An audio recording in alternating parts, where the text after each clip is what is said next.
Welcome back, ladies and gentlemen. We just finished our first round of tournament, and once again, my name is Rubel. And my Kath.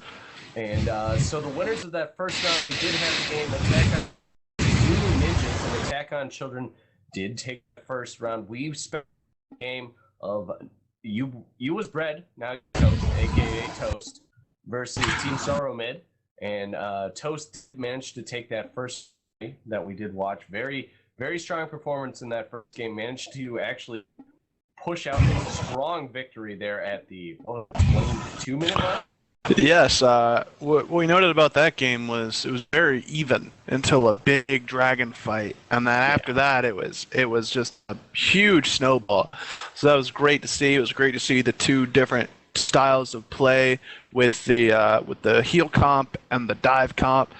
Just the two different ways of playing, and it was a very good game, very great game to watch. So, other first round games that we did not actually see was Shrek's Life versus Ovary Destroyers. Shrek's Life came out on ahead. Constellation actually got a bye in the first round. Same with Thunder from Down Under. Goats on the boat. Goats on the boat. Okay. Goats on the boat, darling. Yeah. Goats on the boat and Too Holy. All those teams get buys, and then Xanark versus Reed. Reed managed to come out ahead there in that first round. So round two matchups are going to be Attack on Children versus Toast. Shrek's Life versus Lumiferous Constellation, Thunder from Down Under versus Goats on the Boat, and from versus Reed. So.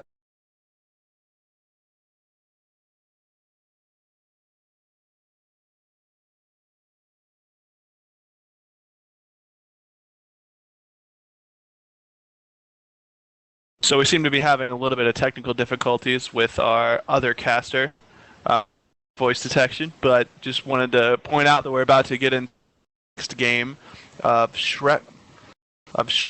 Life versus Lumiferous Constellation. Going to be very fun. What we saw last was the more vaunted approach of the Feral Flare junglers, and I'd like to see what's going to happen with the next one. And now we're into the pick ban phase. All we have on the first pick, we have Shrek's Life on the blue side, and we have Constellation on the purple side. So let's wait in here. We got a first ban, Xin Zhao. Xin Zhao is, as I said on the first game, kind of the king of the Feral Flare jungle era. The base attack speed, base attack damage, the on-hit damage, just amazing how much damage he does up front. We have a Katarina ban on purple team.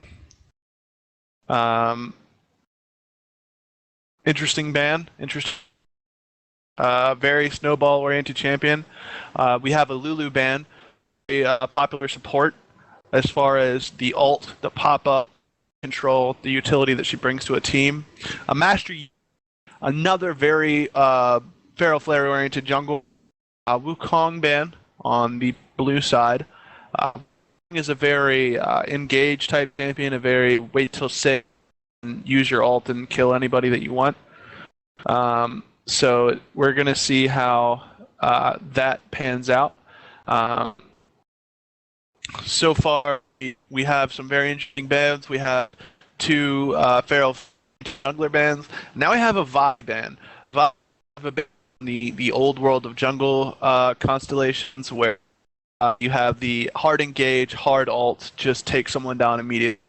We have a first pick Nocturne. As Nocturne probably just below Xin Zhao in the tier list as far as the Feral Flare junglers go. We also have Warwick's extremely powerful, probably right in the top tier, a Nocturne with the Feral Flare, and a Teemo. I hope they pick the Teemo. I think awesome. Looks like they're going back and forth. Teemo. Orianna is very with Warwick, very good ball delivery system. As far as just getting the damage up front, getting someone locked down, picking a target, and killing it. Another Teemo over. Teemo the Dream. Teemo gives a lot of good map control with his. There's a lot of utility. Locks down an AD carry if you can get to him with the blinding. Is a very pickup. Not really the strongest mid laner or top laner at the moment, but still very powerful. Has its own little within League of Legends, and I think that would be a great pickup.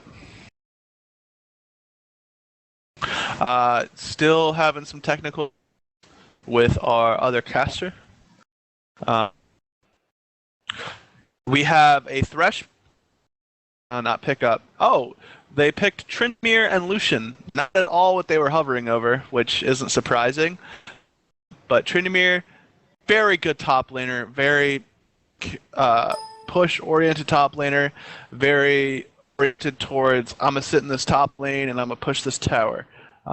Very interesting. Lucian's probably the most bully-oriented AD carry of the bunch, and we have a Thresh and Yasuo pickup. Yasuo, very good with Orianna. Orianna's ult counts as a knockup or a displacement, so the ball delivery system of Warwick the Yasuo ult, that's going to be a very big wombo combo that's going to be very difficult to stave off if they actually get to the combo. So it's going to be interesting how that goes as far as if the ball delivery system works. Yasuo ult is there for ball delivery system, and just an amazing wombo possibility that I see here. We do see a Vel support hovered over. They tried it in the LCS, was impressive. Difficulty with mobility, difficult poke early, mana costs, but they do lock in the Nidalee. So we have a very poke-oriented, oriented comp on blue side going over to Shrek, and we have a very wombo-oriented team fight, take out everything at once, coming for Lumiferous Constellation on the purple side.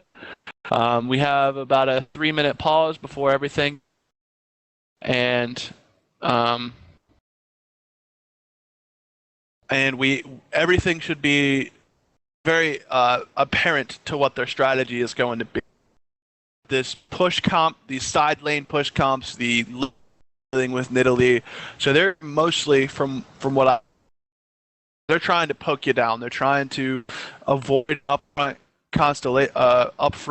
confrontation, and to take someone down low with a spear, take down low with a culling, take someone down low with Vel'Koz's cool laser beam. I don't know what it's called. Just poke. All they want. They want to poke you down. They want to let Tryndamere side push lanes. This team, they want to go in. They want the up damage. They want the Feral Flare jungler in Warwick to be amazing. They want the ball delivery system to be the. I think that it's going to be a very combo. I think that these two teams are very, very opposite of each other in what they're trying to do. Just like last time, we saw the heal comp and we saw the individual comp. Just as a quick side note, trying to get some viewer interaction. This is not a clip on top. Double wins or not. So I'm sorry if I disappointed you without my clip on tie, but this is in fact Windsor. So I apologize that I don't have a clip on tie on. Next time I'll fix that. We are going to have a quick reboot for so we'll get him going as soon as possible.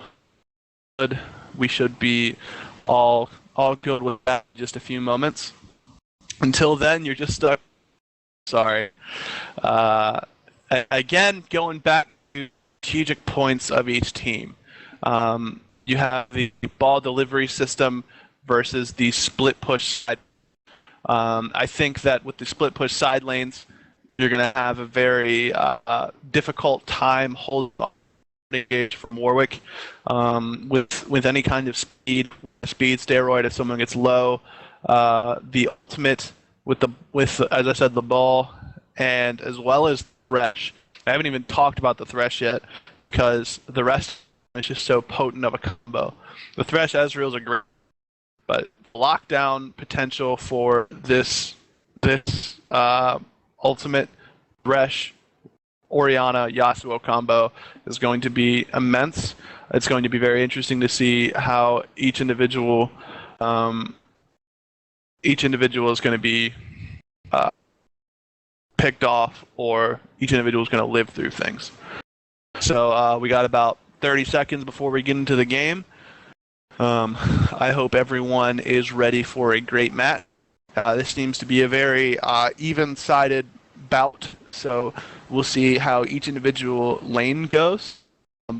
I think the blue side has the stronger lanes. On Trekka's life, with the Tryndamere lane is going to match up very well against the Yasuo with the sustain. I think that Vel'Koz has a lot more poke potential and a lot more early game push.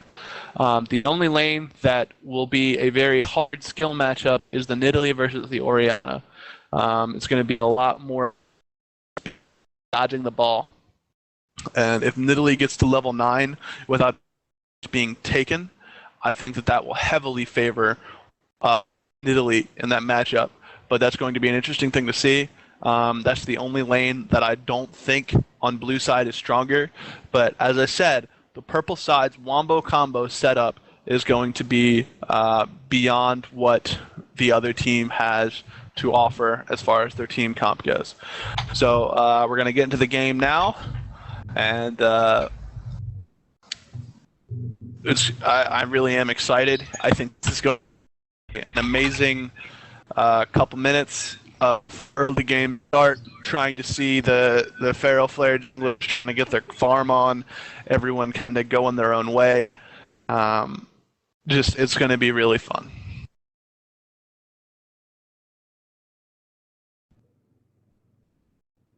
I think we might have our other caster back. Possibly. I don't know yet.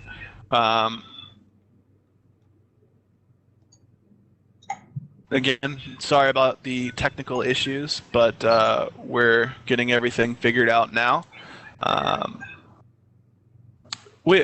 talked about last game the prominence of Flare junglers over the pick junglers, the old Vi junglers, the Elise jungle.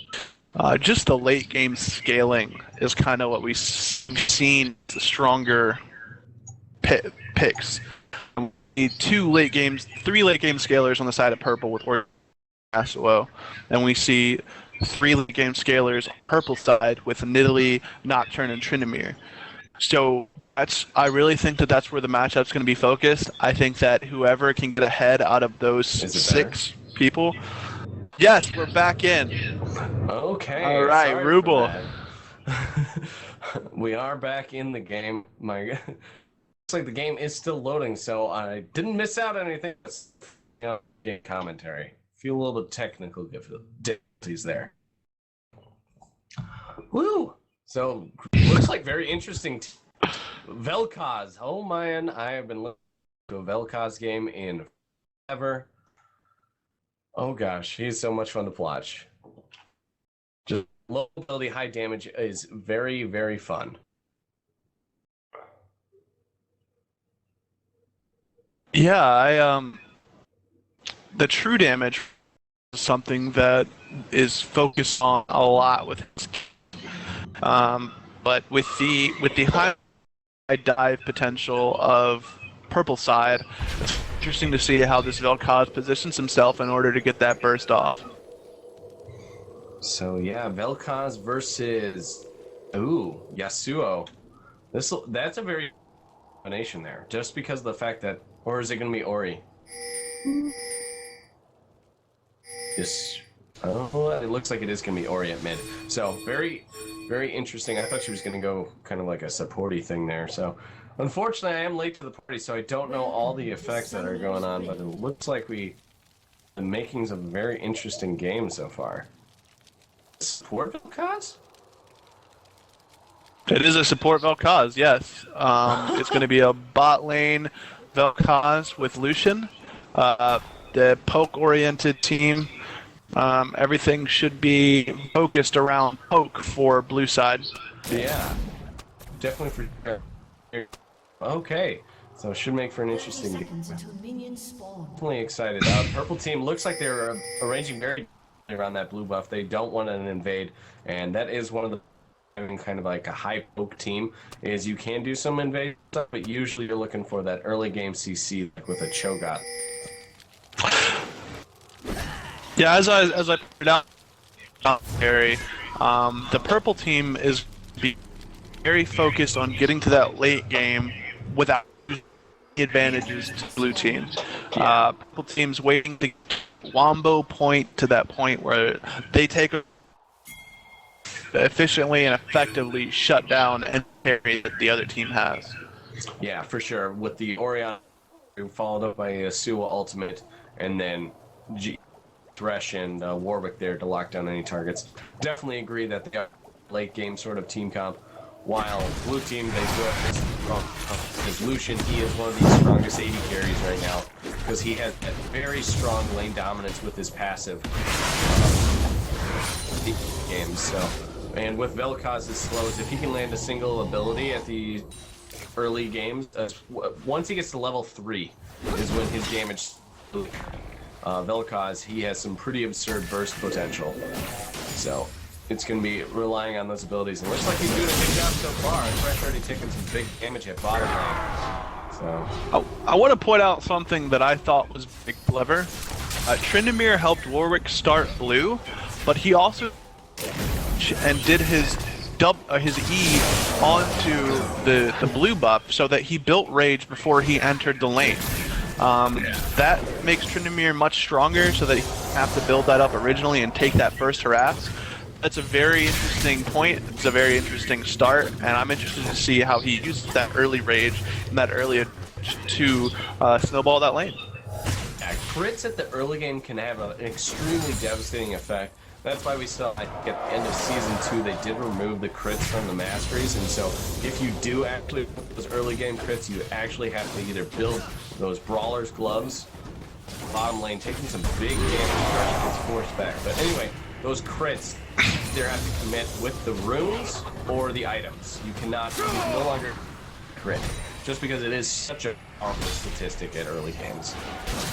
And we see this poke cop coming out in bot very effectively with the Vel'Koz true damage early being a big problem for the no sustain bot lane. Yeah. He is running, looks like a substantial amount of AP. He does have 30 AP, so even though he doesn't have the full effect because he doesn't have the 3 abilities, which he just got.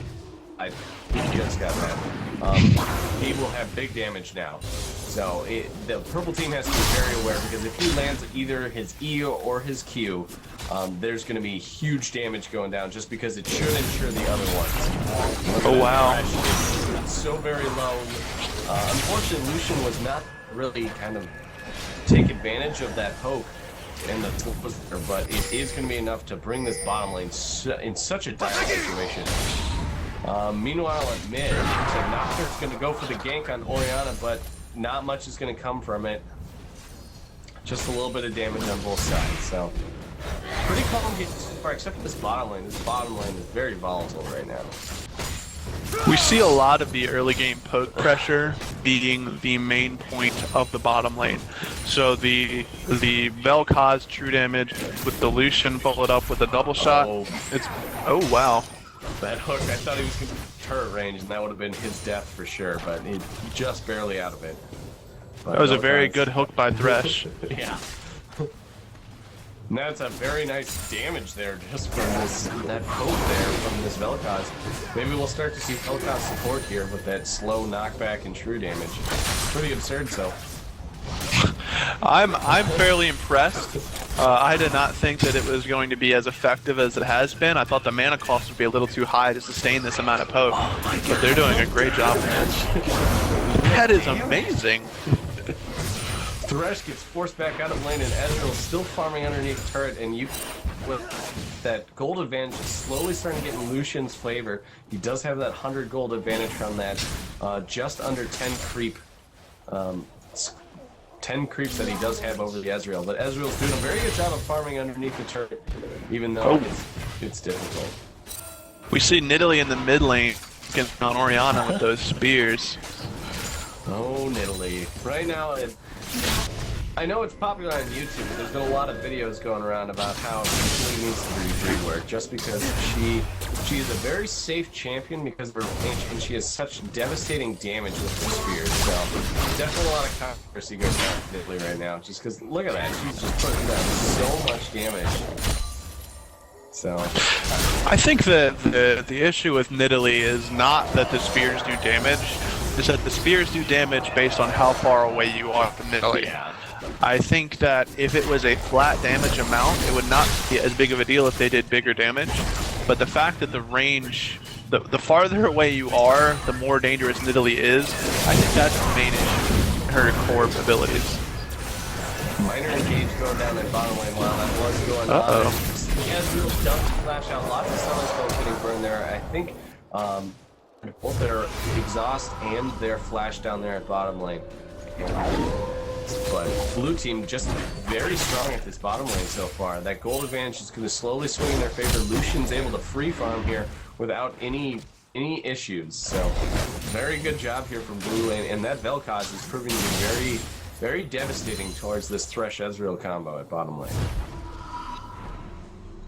And as I said, you know, I'm fairly impressed with how much the true damage is affecting that lane. Yeah, and with that Frostfang, he should be getting.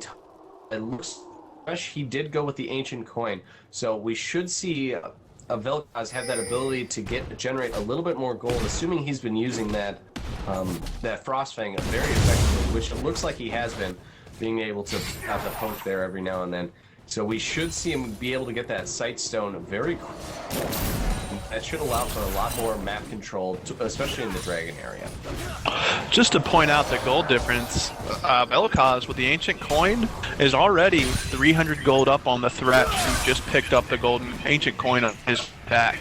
Yeah. So that's a very big differential this game, or 0 kills on either side. And that's the thing that Riot did want with the Frostfang and the Frost Queen's Embrace, is they did want it to be one of those very rewarding items when you actually take advantage of it. He could have gone it, but that Ancient Coin, he really does what that builds into. Oh man, big hook going down on Vel'Koz, and there's Initiate. Oh, big damage. Vel'Koz goes down, gives the first blood to Thresh, but oh man, they give up 2 kills for it. Lucian does take an Arcane Barrage to the face there, but does use instant damage from Warwick. And beautiful initiation follow-up by Nocturne. So that could have been a lot more devastating, but Nocturne did commit to the fight there, and it did prevent a lot of the damage, but they did give up 2 kills. So well there from Purple Team.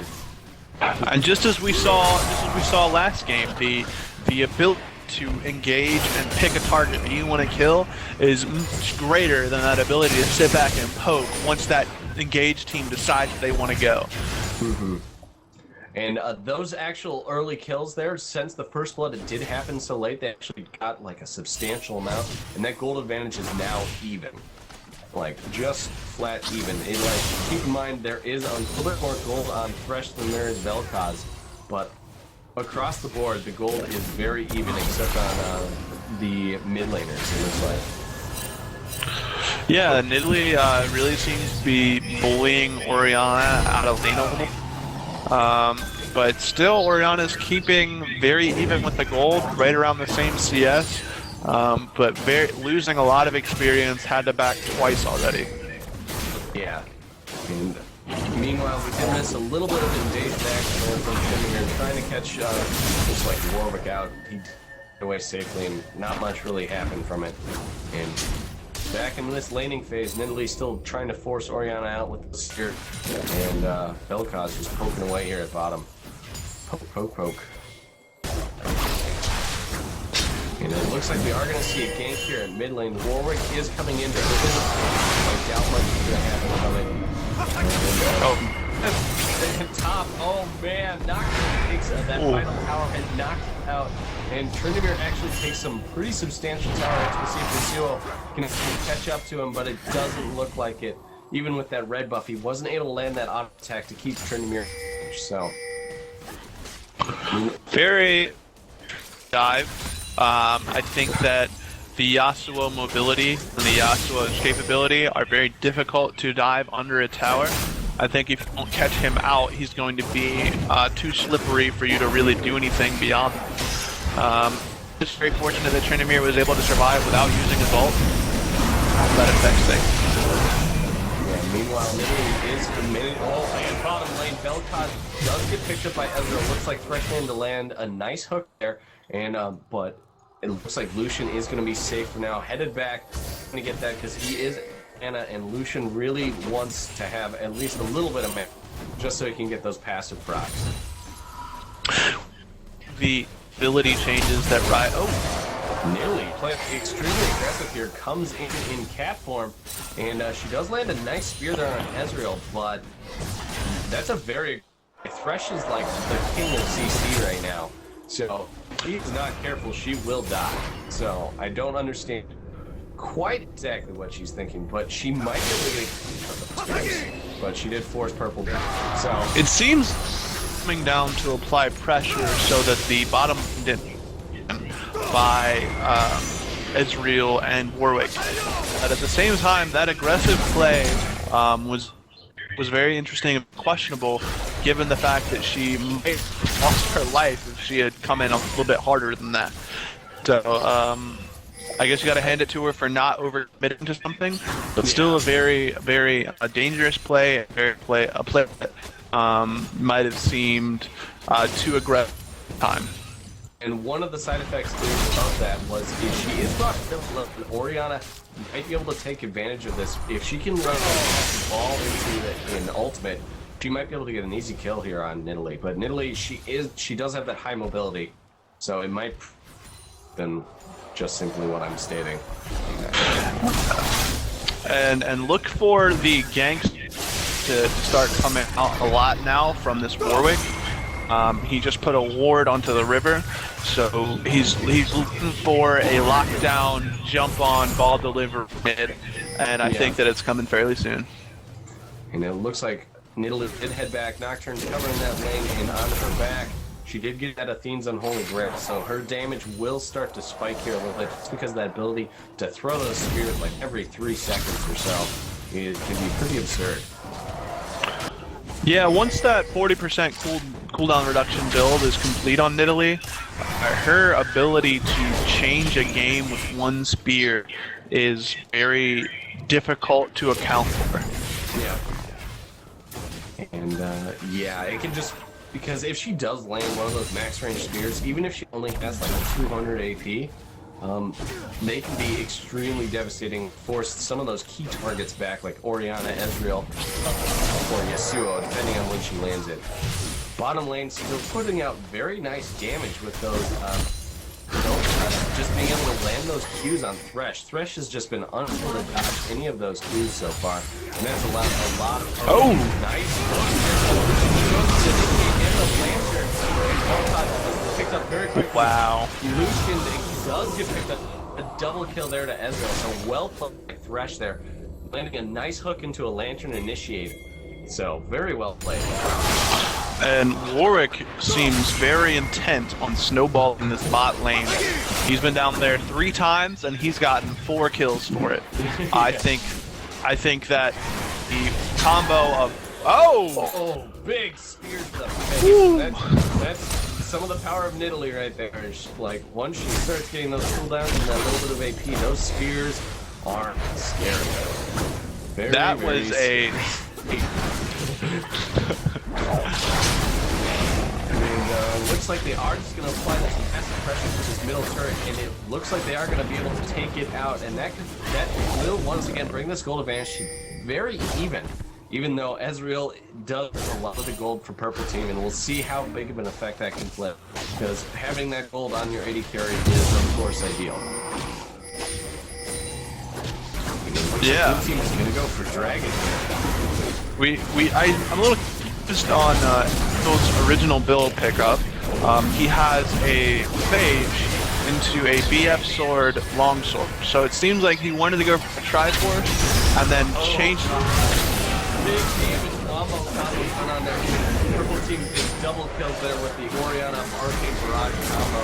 And it looks like Nidalee is teleport. able to get away. Teleport coming in here. We'll see how it does. Tryndamere, he will have that ultimate, but it looks like he's going to take way too much damage before he can really effectively ultimate. Force the flash over the wall. He is running through. Ezreal Arcane shifts to keep up, and down he goes.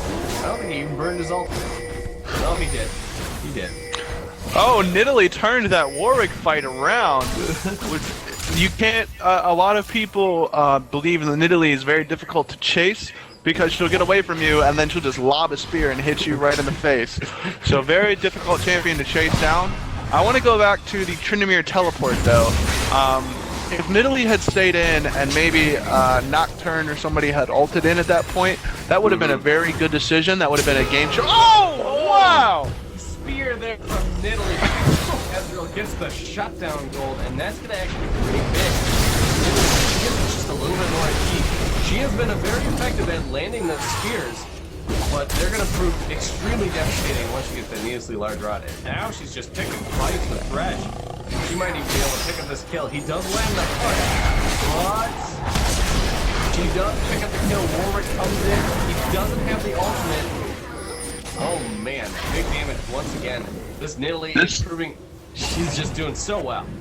This Nidalee is putting on her pants today. She is doing some really plays, some things that I would typically, in my perspective, think a little too aggressive. It's pulling off very. So those spears hitting, that aim, that's very impressive, and I think that she is doing a great job at keeping her team in the game, and now they're even up on gold. 4K. Yeah, the team kill was fairly huge. Tryndamere actually picking up the kill on Yasuo at top lane as well, while all that was going on. So well played by Tryndamere, and that's actually going to start to even out this game in terms of gold, because right now we have a lot of gold on very key targets like Nidalee and Ezreal. Those are the main. They have 6.5k gold at least. So while everyone else, they've been holding on to that 4-5k range, and so we're gonna start to see it even out a little bit. But keep in mind, those spears, they're gonna hurt. She just got those needless that are drawn into a blasting water. So like, we thought she was doing damage. Now she's gonna be chunking people. Look at that, like half a health with a single spear. Oh dear. What's interesting to note is blue team has 2 towers and a dragon, and so even with 7 kills, Ezreal is effectively 500 gold behind Nidalee, who only has 4 kills. So this tower pressure, this pushing, this Tryndamere pressure, all this pressure that blue team is creating is turning into a gold advantage for them. Yeah. And Tryndamere farm very readily. He's actually 30 CS over Yasuo, and that's what he's able to do so readily up there. Nidalee does get put, and there's a Warwick called on the that heal, but purple team is dropped really low. Nocturne goes to push and actually gets brought down before he can really even do too much. It's still on the chase, but it looks like Nidalee is going to be able to get away. Same with Lucian. So giving up 2 kills there, that should even up the game once again. And we saw purple team attempt to go after that Nidalee chase again, and this oh, there's the ball, and it looks like Nidalee is going to go down. She does manage to land a nice kill. Lucian comes in for the support, takes some nice damage there from Ezreal, and Lucian, is he going to be able to get away? Oh man, okay. I guess something that Nidalee hadn't counted on Orianna's to still have her ult up. Yeah. A very interesting fact that she still has after that big fight. It might come back up after, but it was very interesting. interesting, and I don't think Nidalee was expecting that. They also managed to get that pink ward there at the in that river. So actually, blue team has really bad vision of that dragon buff, which isn't very effective right now. But if they can maintain that map control, will be a very strong thing when coming in once this dragon spawns in a minute. So it's starting to come back a little bit here. Top lane gank going on. Tryndamere brought incredibly low, and he does use that Undying Rage to pick up the kill there on Yasuo. We'll see if he can do some sort of crazy juice here to get a... nope. Orianna just falls him in the face. So... It was very good for Tryndamere that he was able to pick up one. Those 1-for-1 Tryndamere trades are probably the most satisfying thing playing Tryndamere. He's going to get one, and you're going to sacrifice that normally. So, very good job by Tryndamere, at least pick up one instead of just dying for nothing. And that pressure top lane is just going to keep everyone coming up there. You saw people to take that guy out. Bottom lane, Ezreal dishing out some nice damage on Vel'Koz there before Vel'Koz can really even do anything. So now Purple Team is going to have the lane control of that bottom lane. And I'm just pointing it out, we're at 21.5 minutes and we're still in the laning phase. We haven't seen we've seen one kind of team fight there at the blue buff on purple side. But other than that, the name of the game has been farming. Just farming. Kind of side who's been able to dictate their will is one game. They've wanted to keep it in the lane phase, keep it away from mass, keep it to a poke game. And we are starting to see a dragon dance here. And it looks like Purple Team does manage to get the stronger positioning. But keep in mind with Nidalee, it's still fair game. She might even be able to snipe steal the dragon buff. And look at those spears, bringing Ezreal down to 2/3. Just, it can be extremely devastating. And Purple Team actually so scared of those Nidalee spears and the initiation from Blue Team that they decide to disengage. Orianna manages to land a ball, but this dance is still just going on.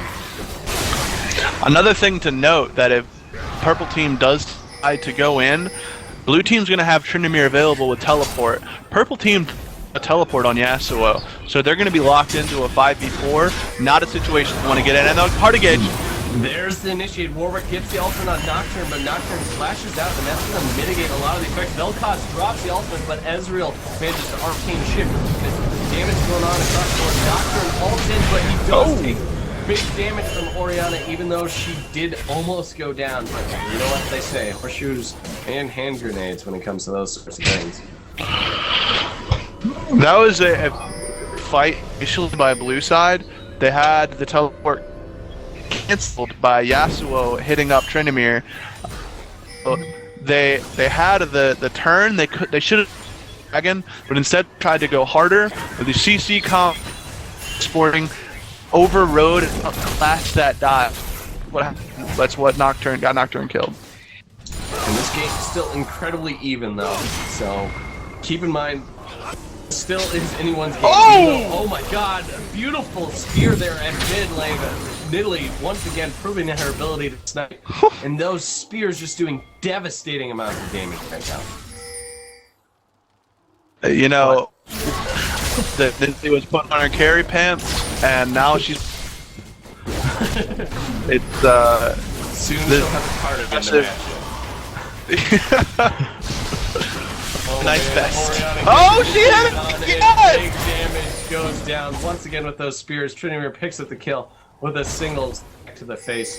And Purple Team, even though they do have those 14 kills right now, they are actually behind in gold, and Blue Team is only going to make that bigger with this dragon right now.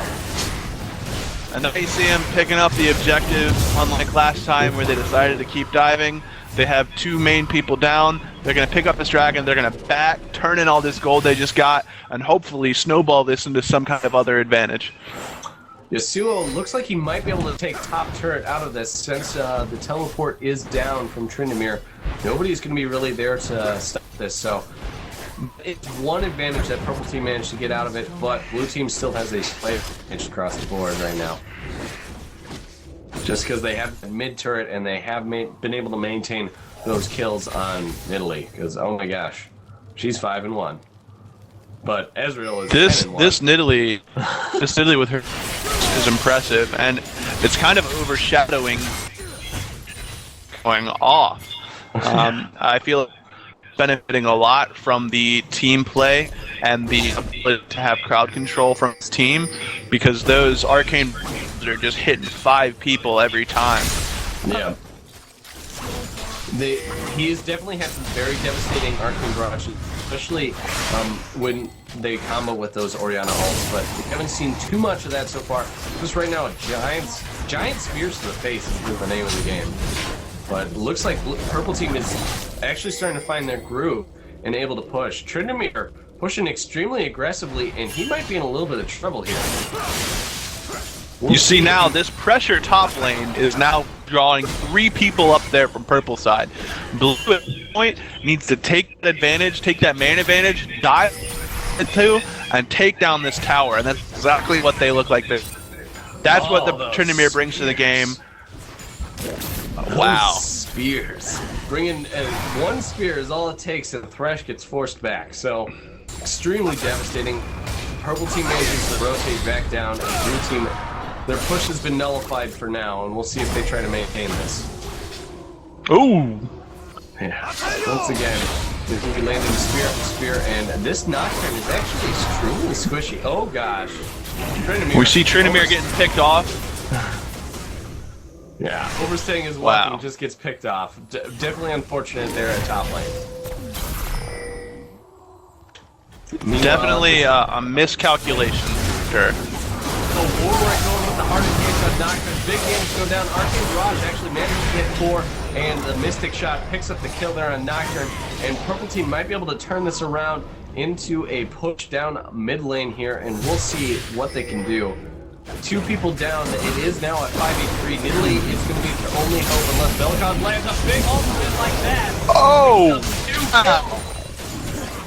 Oh man, and now Lucian is chasing. They do manage to catch up to Orianna, and there is a red buff on that Lucian. Picks up the double kill. Lucian starting to push out here, and we'll see if they manage to keep pace with this Ezreal and this Thresh. Ezreal manages to dodge the spear there, even though big damage is still going down. This Lucian picking up all sorts of damage, and Nidalee missing that last spear. Does not ensure a kill, but it's going to be enough to force his Purple Team back. That was an impressive play after that immense build up from purple side. With those Nidalee spears catching people out left and right, and that huge Vel'Koz true damage, that was one of the club fights that you'll see from a poke comp. Just hitting one person, taking down, going for the rest of them. That's why I really enjoy watching Vel'Koz, because yeah, he doesn't have an escape, yeah, he doesn't have much mobility, but oh my gosh, his damage is absurd, because right now he has what, 133 AP, and he melted 2 people in that fight. Like, he brought them from 2/3 to half. He did have a little bit of support, but he just destroyed them. Yeah, with Vel'Koz ultimate coming in and the culling coming in right behind it, those 2 ultimates together just destroyed those 2 people. It was really fun to watch. Also, something perspective is blue side doesn't have a natural tank. A lot of what they're doing is trying to do as much damage as possible. In these elongated fights, without Nidalee, if they don't hook someone down, tank potential is really minimal. Yeah, usually when we see like Nocturne as kind of the main tank, they build one item as offense, so that would be that like Feral Flare or the Black Cleaver or the Spirit of the Elder Lizard, one of those major damage items, and then they usually go like all tank. But we're seeing him play very aggressively with his item build so far. And it looks like Purple Team is going for the initiate, but Vel'Koz manages to nullify that a little bit there by landing a nice knockback on Thresh, who was going for that speeded up hook, but missed it. So Blue Team, we are probably going to see a Baron dance here very soon, but not quite there. Tryndamere still just pushing it out at top lane. You see all 5 members from Purple Team being pulled to this top side on Tryndamere. Tryndamere doesn't really have the vision to pull this off effectively, it seems like. Oh, whole team's ready there. Yeah, Blue Team manages to support him a little bit, but not too much comes from it. Lucian did manage to throw no! but there's a 150 on Nidalee. but Blue Team manages to save her for now. Oriana all goes down, manages to ult Tryndamere, and Purple Team does pick up Nocturne. Tryndamere manages to pick up the kill on Yasuo. We'll see if he can stay alive. Tryndamere might be able to pick up the kill, but goes down to the Warwick. Damage going all across the board here. Vel'Koz picks up the kill on Oriana there. Ezreal gets forced way back. Lucian actually relentless assaulting up the wall, takes a tower hit, but picks up the kill with a clutch heal from Nidalee. So well played by Nidalee there, and Lucian just playing very aggressive. This should be an inhibitor. The plays are real. That Lucian taking one tower shot, about to go down to an arcane shift from Ezreal. Nidalee jumps, flashes, gets out of cat form, and heals Lucian before he can go down. That was impressive. That was a great play. Yeah, very well played by the Blue Team across the board.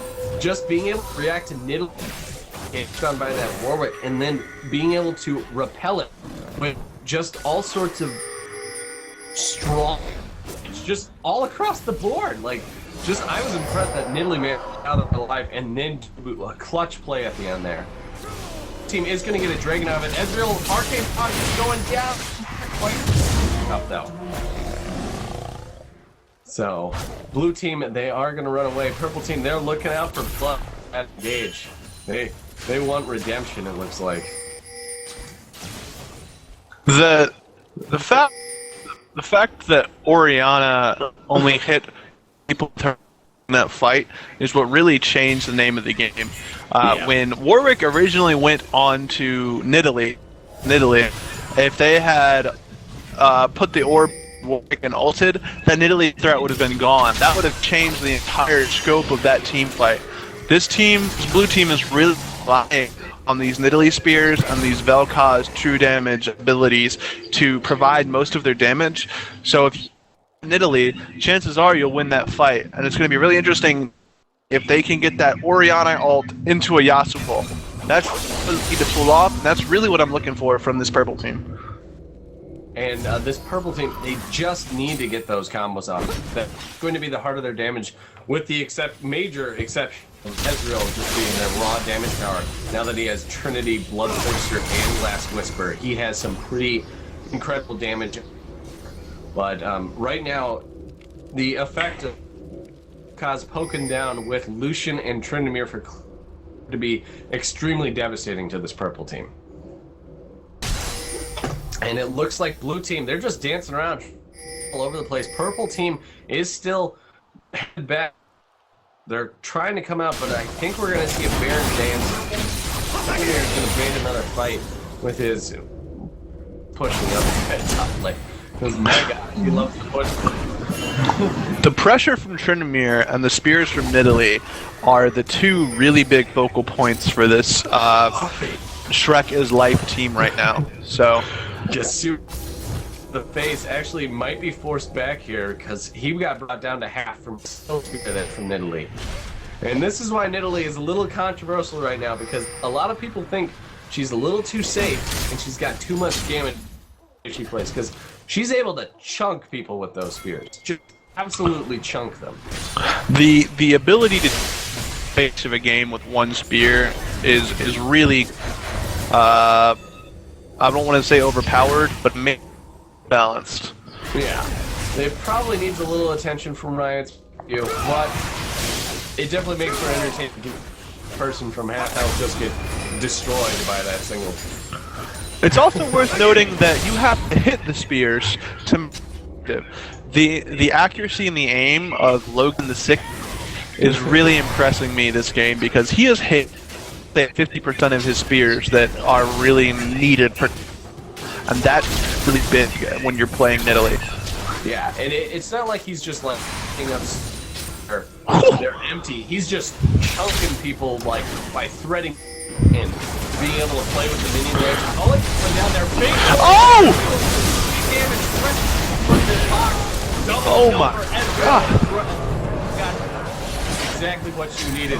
And now they're trying to Nidalee, but she picks up the kill, and the goes the exhaust. We'll see if you're down, but you know, you don't want to chase the cat. There are two people you don't want to chase, and it's Nidalee. Oh, but she takes some big damage from balls there. but it looks like she is going to be able to get away. Meanwhile, wasn't even in that fight, still pushing out, but Yasuo, he's... Okay, you guys can dance right all you want. I'm going to take your mid turret.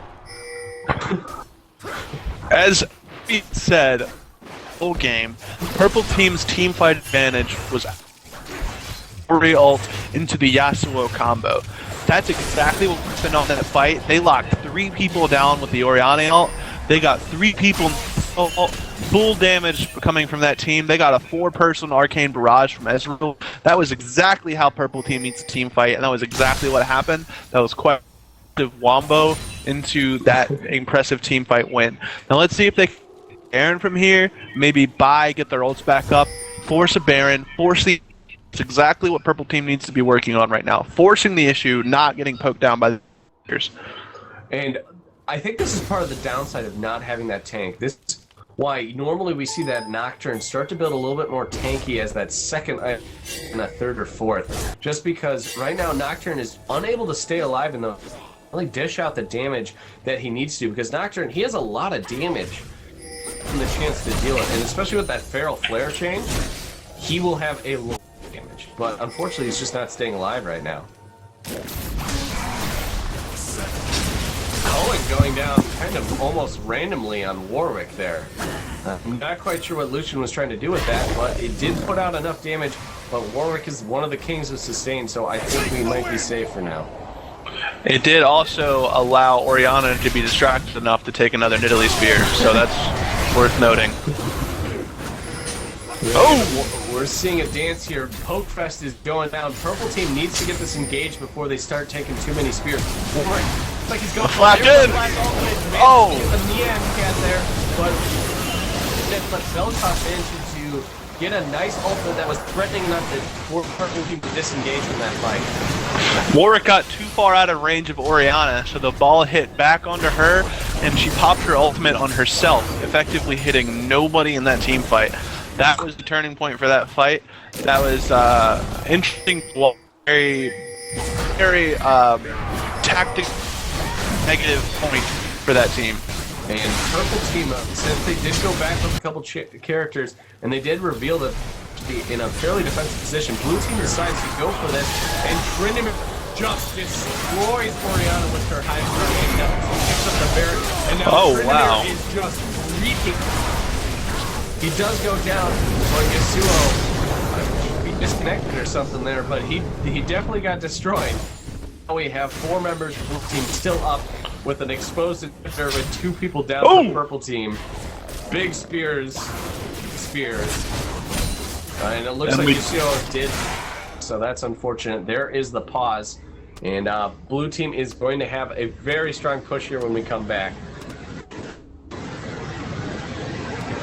And we'll see how it goes. So we will be back up and running here in just a few moments. We're just waiting for Yasuo to come back here from that crash client.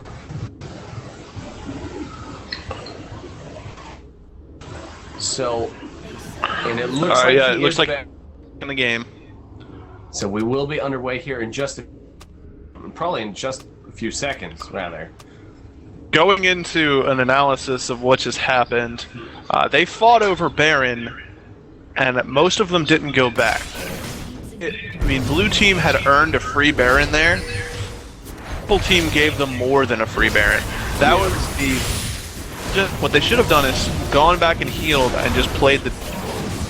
They're out of the...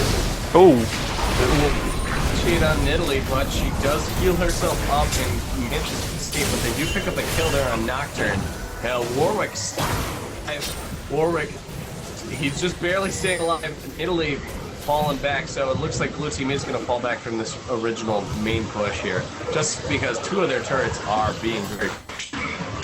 That Nocturne death aside, this is a huge advantage for Blue Team right now. They got Baron, they got an inhibitor, they got 2 towers, and their power potential right now is at its peak. They need to do exactly what they did, dance around an objective, get a couple of spears, pick something up. If they... Purple Team, at this point, to get that full engaged combo, they're going to have a rough time. Yeah, Oriana does have 3 major items right now. On Deathcap, Athene's, and Void Staff. So she manages to connect with that powerful combo that we know and love, the command shockwave into distance. We will see some devastating effect. Vel'Koz actually burns his ultimate trying to steal the dragon, does not get it. So will actually be a very strong. Does have about an 80-second cooldown. And that's pretty big at this point in the game. The true damage from Vel'Koz off a lot of the initial engages for Purple Team, and we have another pause. Have another pause. Not quite sure what's going on. Looks like Yasuo DC'd yet again, which is unfortunate. So a little bit of technical difficulty. Not quite sure what's going on. A summoner has disconnected. So hopefully he will arrive once again. But taking a look at these items, Nidalee does have the big damage items with Rabadon's Deathcap, Void Staff, Athene's Unholy Grail, and a Lich Bane. So she has big damage right now. Big damage. And some other notes here. Ezreal, he will have that Infinity Edge, it looks like relatively soon. He does just need a little bit more golden health. That will be a huge damage spike once again. And it looks like a game, and I think we will hopefully have just this final stretch to this game, because we are at 40 minutes. Yeah, this game has gone on for a long time, and this is accenting the just that Blue Side has been able to play their style of game. The push game and the poke game typically takes a long time to win than the hard. Yeah, we'll see if Blue Team can keep pushing out here with these spears. But Yasuo, keep in mind, Yasuo does have those wind walls. Negate a lot of the effects of those spears if he can properly do it prior to these team fights. Oh, another spear. All it takes is a couple there, and Purple Team is going to be in a little bit of hurt. Purple Team needs to have a hard engage from Warwick with a ball delivery. Don't get that, they have no chance of sustaining in these fights. They have no heal, they have no poke. See, now is Blue Team is deciding whether they want to continue the split push style, and they're getting pushed really hard in middle now. So Trinimir's backing. We're going to have a real fight on their hands in just a couple of seconds. And spears continue to land. Oriana's so low. Yeah. Oriana gets brought incredibly low, and they actually get forced back just before it goes down, but Ezreal does get that last auto attack, but now Purple is going down, and there's a waffle combo. Blue Team gets 4 kills taken away from them before they can even do anything. Lucian does manage to clean up 2 before he does force back, but Purple Team still has 3 people up, and let's see if they can manage to take out something here, because Lucian being up is going to be relevant since they only have Yasuo and Warwick up. They have 40 seconds to push one tower with a lot of AD. They can win this round. Yeah, big pressure going down. Lucian trying to do what? Going to try and clear some of that. Warwick taking some damage. He is trying to support, but there it is. Thresh manages to slow him down. Warwick auto attacking. The super initiate locks down. Hammered away. Down goes Lucian, and Purple takes it. That was an amazing finish to that game. Purple Team used their wombo perfectly. That Oriana ult hit 5 people into a Yasuo ult, into an Ezreal ult. That was the most effective use of that wombo that I've seen the entire game. That was a great finish. Yeah, just a very effective play there. She finally managed to land that ball, and that's what you want with that combination. With Yasuo and Oriana, you just need those balls to land. And so very well done, Oriana. So that was probably the of the round 2. And so we will be going in very shortly into this round 3. And we'll see what's going on with it. I really liked how Lumiferous Constellation decided at the end, hey, we're not getting poked down this whole game. We're not going to stand here and take Nidalee Spears. We're going to jump on you. We're going to hit these ultimates. We're going to finish right now. It's exactly what happened. It's exactly what they did. It was really to see that shift in their mindset that, hey, we got the power, we have the ability to do this, let's just go do it. Let's not get hit by Spear game. And that was really cool to see. Yeah, and once they finally managed to turn it around, it just went all out. So it looks like we are still getting the results from that last round. It looks like Goats was one of the victors. The Goats the boat, Goats. Goats on the I'll let boats. you have the honors. There Yeah. you go. Goats on the boats. Luminiferous Constellation did win that game that watched, and Reed was one of the victors, and so that children. The game between Toast and Attack on Children. So we'll see how that results in just probably more minutes.